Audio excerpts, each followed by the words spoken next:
Assalamualaikum warahmatullahi wabarakatuh. Berjumpa lagi dengan saya Widayanti pada channel aplikasi pendidikan. Teman-teman, kali ini kita akan membahas terkait dengan tips wawancara karena sebelumnya sudah dibahas terkait dengan tips untuk penulisan esai, kemudian penulisan proposal. Kali ini kita akan membahas terkait dengan tips lolos wawancara beasiswa. Baiklah, di sini saya sudah menyiapkan bahan dari hasil sharing saya ya terkait dengan wawancara pada tahun 2022. Saya merupakan awardee Back 2 tahun 2022 dengan skim dosen PTA. Jadi ambil S3. Baiklah, saya izin untuk share screen teman-teman semuanya.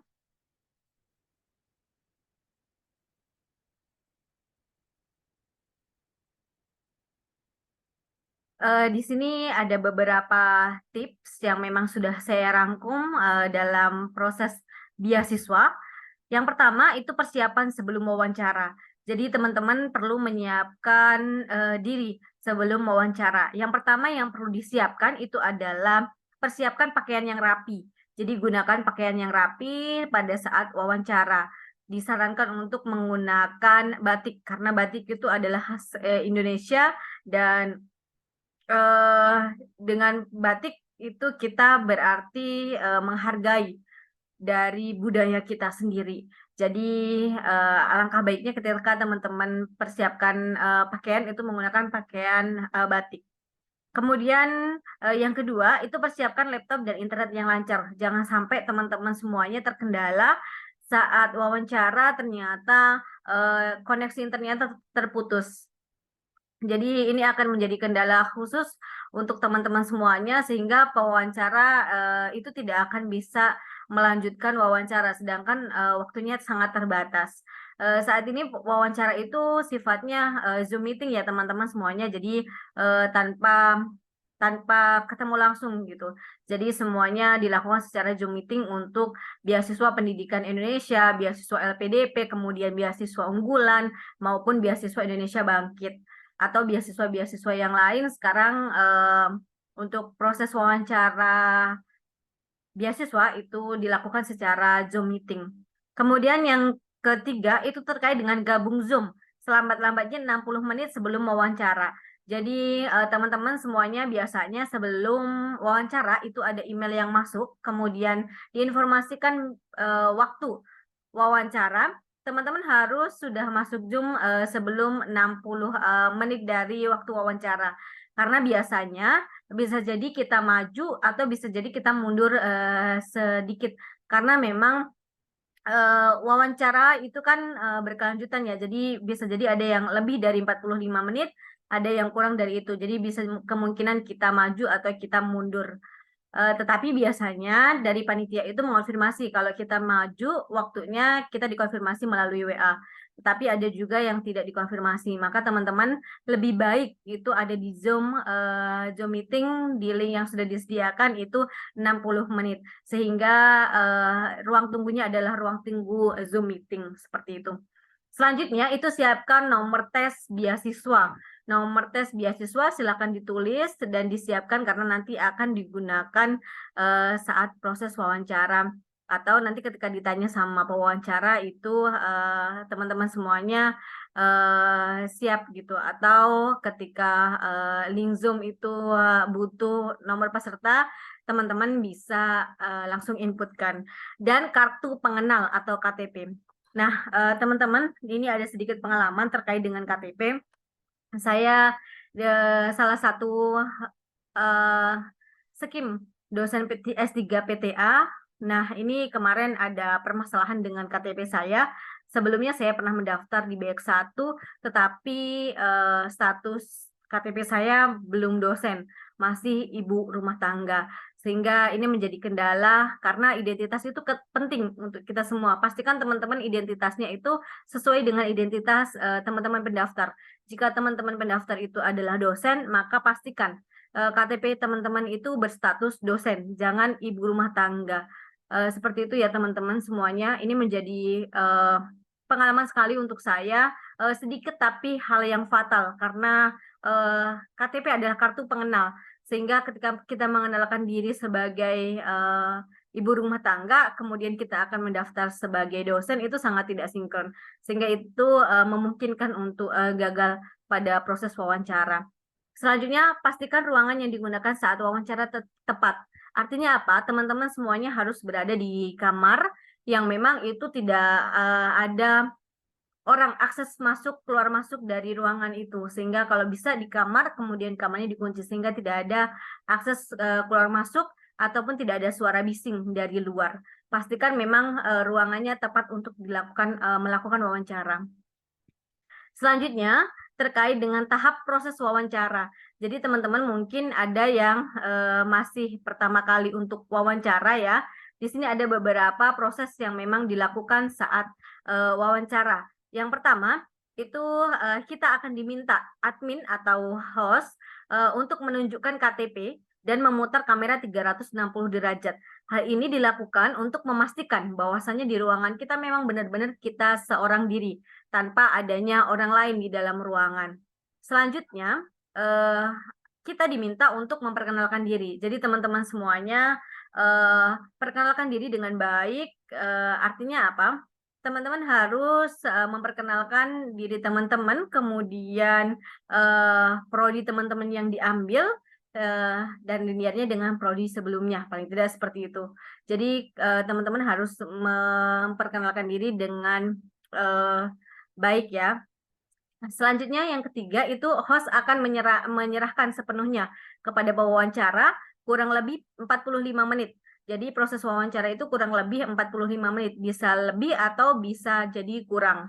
Selanjutnya, setelah wawancara, kita akan diminta untuk meninggalkan Zoom meeting karena mereka ada proses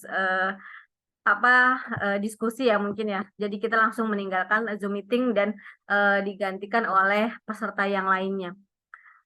Selanjutnya, teman-teman pasti bertanya-tanya, siapa saja yang mewawancarai kita beasiswa? Ada berapa orang dan itu siapa? Nah, untuk teman-teman yang mungkin baru pertama kali untuk mendaftar beasiswa, di sini mungkin jadi pengalaman teman-teman semuanya. Ada 3 pewawancara kemarin waktu saya melakukan wawancara beasiswa. Yang pertama adalah ahli bidang pendidikan, yang kedua adalah ahli bidang psikolog, kemudian yang ketiga adalah ahli bidang terkait dengan program studi yang teman-teman ambil. Nah, di sini akan saya spill untuk pertanyaan-pertanyaan yang ditanyakan pada proses wawancara kemarin. Jadi teman-teman ini bisa kurang lebih seperti ini gitu. Jadi ini sifatnya adalah sharing dari proses wawancara yang sudah dilakukan tahun sebelumnya. Ini pertanyaan-pertanyaan yang dilontarkan oleh pewawancara kepada saya ya, pada bidang pendidikan. Yang pertama itu terkait dengan karena saya sebagai dosen perguruan tinggi, maka di sini jika kita sebagai dosen akan ditanyakan jabatan fungsionalnya saat ini apa, kemudian seberapa banyak publikasi yang dibuat. Jadi teman-teman dosen itu ketika proses wawancara biasanya bidang pendidikan kemarin itu menanyakan terkait dengan Jafung. Kebenaran Jafung saya masih asisten ahli. Saya kemarin ketika proses wawancara malah belum memiliki Jafung, jadi saya belum memiliki jabatan fungsional. Kemudian untuk publikasi, alhamdulillah saya lumayan banyak ya teman-teman. Tidak apa-apa, teman-teman bisa mempunyai Jafung atau tidak, itu yang penting teman-teman bilang saja apa adanya, dan teman-teman harus jujur dengan apa adanya, jangan bohong-bohong. Belum punya Jafung, bilang kalau Jafungnya sudah lektor, itu jangan. Kemudian yang kedua, terkait dengan linearitas bidang pendidikan S1, S2 dengan S3.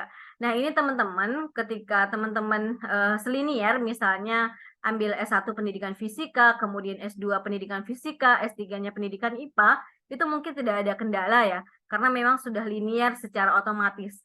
Nah, yang jadi kendala itu ketika teman-teman misalnya S1 dengan S2-nya beda, atau S1, S2 dengan S3-nya berbeda. Ini teman-teman harus mempunyai alasan tersendiri. Kenapa seperti itu? Ya, ini kebenaran saya S1, S2 itu pendidikan fisika, dan S3 itu ambil penelitian dan evaluasi pendidikan. Nah, salah satu alasan Klaritas bidang pendidikan, fisika dengan penelitian dan evaluasi pendidikan itu masih serumpun ya, walaupun rada jauh seperti itu. Tapi fokus bidangnya adalah sama pada bidang pendidikan dan masih berfokus pada penelitian ataupun evaluasi pada bidang pendidikan. Selanjutnya, yang ketiga, alasan mengambil bidang tersebut. Jadi teman-teman harus mempersiapkan diri, alasan kenapa teman-teman ngambil bidang itu. Kenapa tidak ngambil bidang yang sama? Misalnya saya, kenapa tidak ambil S1, S2, S3-nya yang linear, selinier mungkin gitu. Kenapa beralih ke S3 PEP gitu. Selanjutnya, dan dampaknya bagi kampus. Jadi teman-teman bisa juga beralasan bahwasannya memang di kampusnya belum ada, kemudian memang itu dibutuhkan di kampus, itu bisa jadi. Tapi itu semua disesuaikan dengan keadaan teman-teman semuanya ya ketika di kampus. Bisa juga ketika teman-teman ternyata bukan dosen dan teman-teman adalah guru, itu disesuaikan dengan alasan yang memang konkret dengan keadaan teman-teman semuanya. Selanjutnya, yang keempat itu terkait dengan kontribusi yang telah dilakukan. Jadi selama jadi dosen itu apa saja yang sudah dilakukan selama ini? Ataupun teman-teman yang masih S2 itu bisa misalnya guru itu apa saja yang sudah dilakukan, atau yang masih S1 juga apa saja kontribusi yang sudah dilakukan sehingga menunjang program studi yang memang diambil saat ini, seperti itu. Kemudian yang kelima, apa yang akan dilakukan jika selesai studi. Jadi teman-teman harus punya rencana. Setelah studi, teman-teman harus ngapain. Kalau teman-teman tidak punya rencana untuk setelah studi itu mau ngapain, itu pasti ya penerima beasiswa tidak pendonor beasiswa tidak akan memberikan beasiswa. Karena apa? Karena tidak jelas setelah lulus ini mau kemana gitu, apa yang mau dilakukan. Jadi teman-teman harus mempersiapkan untuk pertanyaan pada ahli bidang pendidikan dengan baik. Selanjutnya, itu terkait dengan pertanyaan ahli bidang psikolog. Jadi pada ahli bidang psikolog ini ada beberapa pertanyaan yang teman-teman bisa siapkan. Yang pertama itu terkait dengan apa alasan melanjutkan ke jenjang yang lebih tinggi. Jadi kan di sini biasanya pendaftar misalnya S1, S2 itu melanjutkan ke S3 misalnya, atau S2 atau S1, kenapa tidak SMA saja. Nah, ini teman-teman pasti punya alasan kenapa harus ke pendidikan yang lebih tinggi seperti itu. Jadi teman-teman harus siapkan pertanyaan ini dengan baik.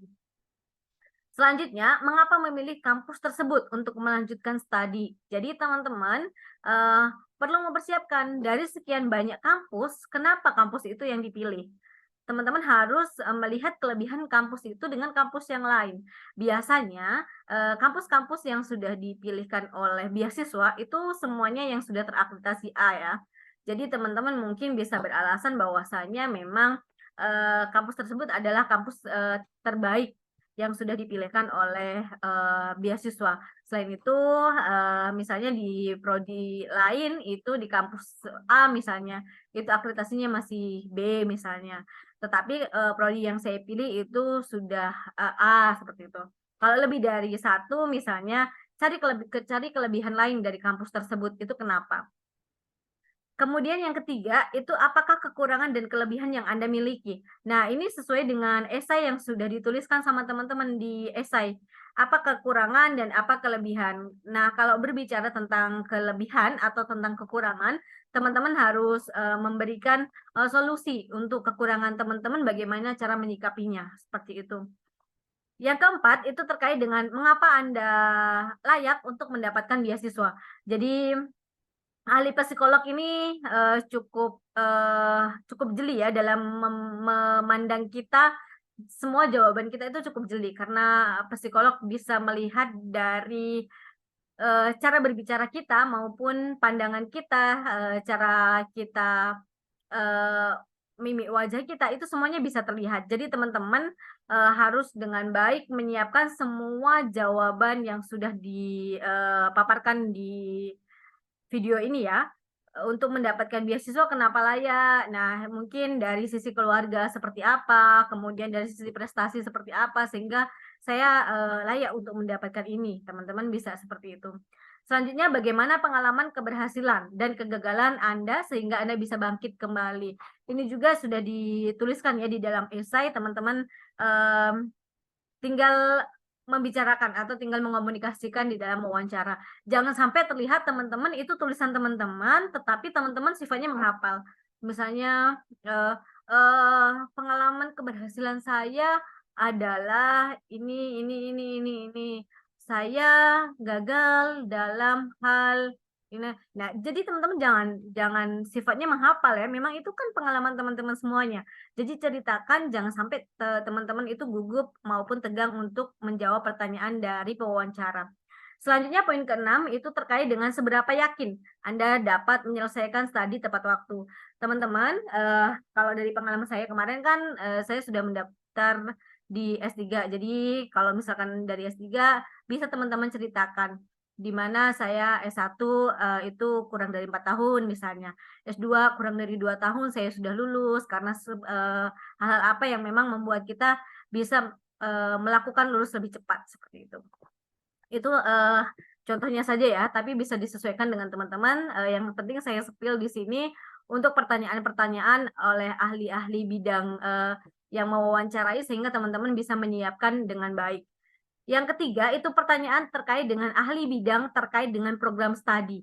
Jadi ini yang berkaitan dengan program studi yang kita pilih. Yang pertama, itu pertanyaannya, berikan alasan memilih kampus dan prodi yang dipilih. Kenapa kampus dan prodi tersebut yang menjadi pilihan kita. Kemudian yang kedua, ceritakan sinopsis rencana penelitian dan apa novelty atau kebaruan. Jadi di dalam proposal kemarin sudah juga kita bahas ya, bahwasannya sebuah proposal itu latar belakang harus memiliki novelty. Dari novelty itu kita akan mudah untuk menjawabnya dari pertanyaan ahli bidang terkait dengan program studi. Selanjutnya yang ketiga itu terkait dengan apakah Anda memiliki promotor dari kampus tersebut. Kemudian apa alasannya. Nah ini kemarin saya karena saya skimnya itu S3, ditanyakan hal ini. Jadi apakah sudah mempunyai promotor gitu. Kalau misalnya sudah, nyatakan, kemudian jika belum itu nyatakan juga kenapa gitu. Sebaiknya teman-teman paling tidak walaupun belum mempunyai promotor misalnya, lebih baik mempunyai promotor ya, tetapi kalau misalnya belum, teman-teman harus apa ya, mengenali dari dosen-dosen yang teman-teman akan lakukan pada program studi tersebut. Jadi paling tidak saya pilih dosen A, karena dosen A itu jenjangnya sama dengan saya, misalnya S1, S2 pendidikan fisika, kemudian S3-nya juga penelitian evaluasi pendidikan. Sehingga memang ini layak untuk menjadi promotor saya dan memang sesuai dengan bidang saya. Selain itu publikasi yang dihasilkan oleh dosen tersebut sangat erat kaitannya dengan bidang studi yang saya ampu atau bidang studi yang saya geluti pada saat ini gitu. Jadi teman-teman harus mempunyai alasan kenapa belum, kenapa sudah, dan kenapa memilih itu, seperti itu. Selanjutnya yang keempat terkait dengan apakah syarat lulus pada kampus tersebut. Misalnya syarat lulusnya dengan TOEFL berapa. Nah, itu bagaimana cara mencapainya. Kemudian jika publikasi juga dijelaskan persiapan seperti apa yang dilakukan teman-teman semuanya. Misalnya nanti ketika hasil dari mata kuliah itu akan saya lakukan submit agar publikasi saya banyak atau seperti apa. Nah, itu strategi teman-teman semuanya harus mempersiapkan jawaban yang sudah dituliskan di sini ya. Selanjutnya itu terkait dengan beberapa hal yang perlu diperhatikan pada saat wawancara. Misalnya yang pertama, persiapkan diri dengan baik. Jadi teman-teman sebelum proses wawancara pasti sudah membuat esai, kemudian membuat proposal, dan teman-teman mencoba untuk mempersiapkan diri dengan baik. Dengan cara apa? Misalnya kita berbicara sendiri di depan kaca atau seperti apa untuk melatih mental kita ketika menghadapi wawancara, sehingga ketika kita diwawancarai kita tidak akan gugup. Atau dengan menghela nafas di awal, kemudian berdoa yang pasti ya. Jadi persiapkan diri dengan baik agar proses wawancara dapat berlangsung dengan baik. Kemudian yang kedua, bersikap positif dan percaya diri. Nah, teman-teman semuanya ketika proses wawancara memang harus, eee, positif gitu dan percaya diri bahwa saya teman-teman, bisa untuk menjawabnya dengan baik. Yang ketiga itu bersikap tegas dan jujur. Jadi teman-teman itu jangan sampai, menjawab pertanyaan yang tidak jujur dan, lunglai ya atau tidak tegas, antara yakin dan tidak yakin itu jangan. Teman-teman harus yakin dengan jawaban, yang dilontarkan oleh teman-teman semuanya. Selanjutnya yang keempat, itu berikan contoh konkret.